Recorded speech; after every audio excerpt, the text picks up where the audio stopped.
टांगी सालेपुर निर्वाचन मंडल टांगी ब्लॉक रे थिबा समस्त 13 गोटी पंचायत बिजु जनता दलर सांगठनिक बैठक और बंधुमिलन कार्यक्रम अनुष्ठित हो जाइछि।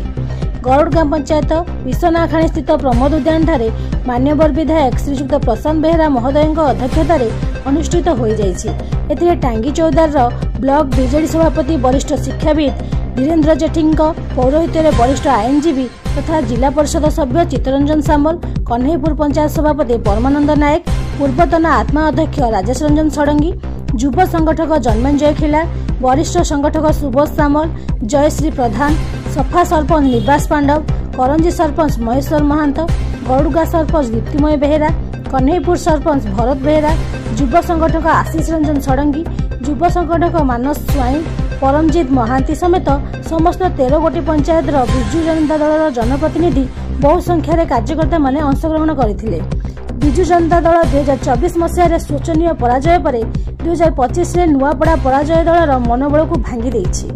किंतु विधायक प्रशांत बेहरा सांगठनिक नेतृत्व में टांगी सालेपुर निर्वाचन मंडल बिजु जनता दल तार स्थान सुरक्षित रखिछि। विधायक नेतृत्व और लोक मानकर सुख दुखे सामिल होगा दिन को दिन जनप्रिय विधायक भाव में जनता हृदय में स्थान पाई। मंडली युव नेतृत्व समस्त को संग्रामी अभिनंदन जनाऊँगी। आपण मान को बहुत बहुत धन्यवाद जनाऊँगी। आपण मैंने धान कटा सत्वे बाहागर सत्वे आपण मैंने आज सांगठनिक बैठक को सफल कर बहुत बहुत धन्यवाद, बहुत बहुत साधुवाद। आज बैठक मुख्य उद्देश्य होची अनेक वक्ता अनेक कथा कहते मु खाली आपण मान को 5 मिनट वक्तव्य सारी मु मन पकई देवा चाहे से दिन कथा 24-25 वर्ष तले आम प्रिय नेता नवीन पट्टनायक दायित्व ओडिशा दायित्व आम टांगी चुदा ब्लॉक कथा आरंभ कर ओडिशा पर्यंत कौन स्थिति परिस्थिति कौन थिला एवं राजकोष अवस्था कौन थिला। नवीन बाबू 24 वर्ष दायित्व नेले ओडिशा विकास को शीर्ष में पहुंचेले।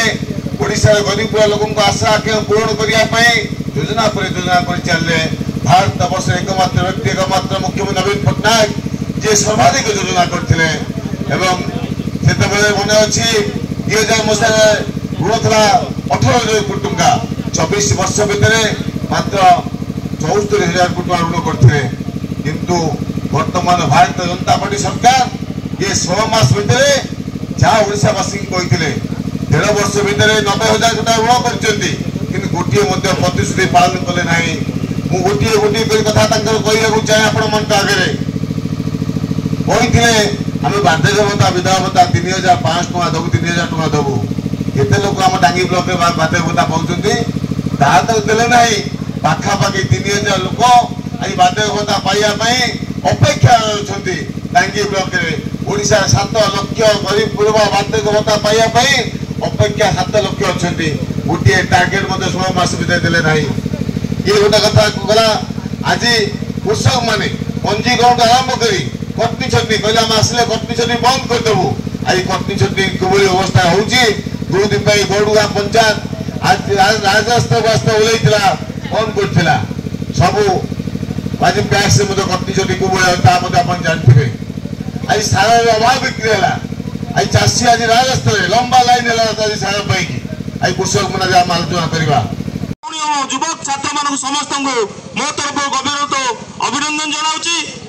ये बर्तमान आम जो गति करचे से प्रतिकूल परिस्थिति जहाँकि विपरीत चल विपरीत दिगरे आम चिरिकी जावाई गोटे मुवमेंट से समस्ते जिते पिला माने अच्छा कि वयस्क लोक छाड़देले यही मुवमेंट कहीं प्राय देखी ना। जो मैंने देखी विरोध राजनीति करवा ये जानते विरोध में केमती राजनीति करा जाए आमको विशेष हईराण होगा पड़ोनी। कारण जहाँ अशोक भाई तापस भाई समस्त कहते आमर ब्लॉक टू लगे वार्ड मेंबर पर्यंत आमर समस्त सब अच्छा किंतु गोटे कहया कथा पंचायत स्तर में सब पंचायत स्तर में विधायक महोदय अनुरोध करुच्ची पंचायत स्तर बैठक सहित प्रति पंचायत प्रति निर्वाचन मंडल आम जेम 13 गोटी पंचायत होची प्रति पंचायत बुली बुली मासक थर हो 2 मास थर हो एमती गोटे गोटे बैठक हो।